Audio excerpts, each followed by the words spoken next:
Ben Simmons is a huge liability for the 76ers, especially in the playoffs, and I don't think that's any news for anyone who watched Philly in the playoffs in the last couple of years. And I also think that is something that Ben is fully aware of. Ben, Doc said that there's work to do, and he and you need to get into the gym. What do you think the work is that needs to be done, and I guess prioritized? Is it free throw shooting? Is it being more aggressive? Is it perimeter shooting? What is it in your game that you think you need to improve first? I think all of it. You hit on all of it. I ain't shoot well from the line this series.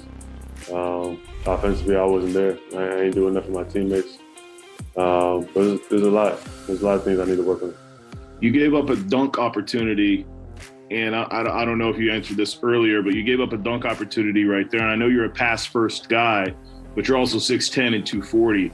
Is there something going on in your head where you just feel like you can't shoot at some times? Nah, I just assumed Gallo was coming over my back, and then Collins moved out, and so I thought he just had a wide open dunk. Simmons is only 24, he can still improve, but still, in 4 years that he's playing in the NBA and 1 year that he was out, he couldn't improve a single aspect of his game. And of course, the first thing that comes to mind is his shooting, because from the free throw line, he's shooting a terrible 30-something percentages, and that's really something that is beyond me, how a point guard in the NBA that is playing for 4 years cannot improve in a single aspect. And that's before we are diving into this perimeter shooting that is really basically non-exist. He doesn't even try to shoot, and that's the main issue. Now in the regular season you're playing on neutral, so that's not something that really is exposed as much as it is on the playoffs. Now if you ask me, I really think that part of the passiveness that Ben shows is part of the product that called Ben Simmons. We won't see Simmons suddenly changing his game and becomes a shooter, but you should expect from one of the team leaders to be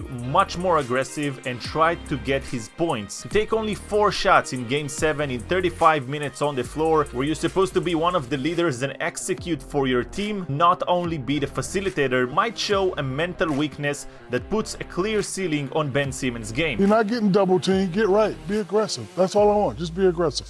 I don't want to hear all that, stop that. Cut it out. Now he's in a rough situation because they can only get so far with Ben. Just not too long ago he signed an extension and he got 4 more years in his contract. And with his trade value rapidly decreasing, especially after this year's playoffs, I think this is the time for Philly to explore trades for him when he still got any kind of value, because Ben is still an amazing defensive player, great facilitator and great open court finisher, but when it comes to crunch time, he is really a huge liability.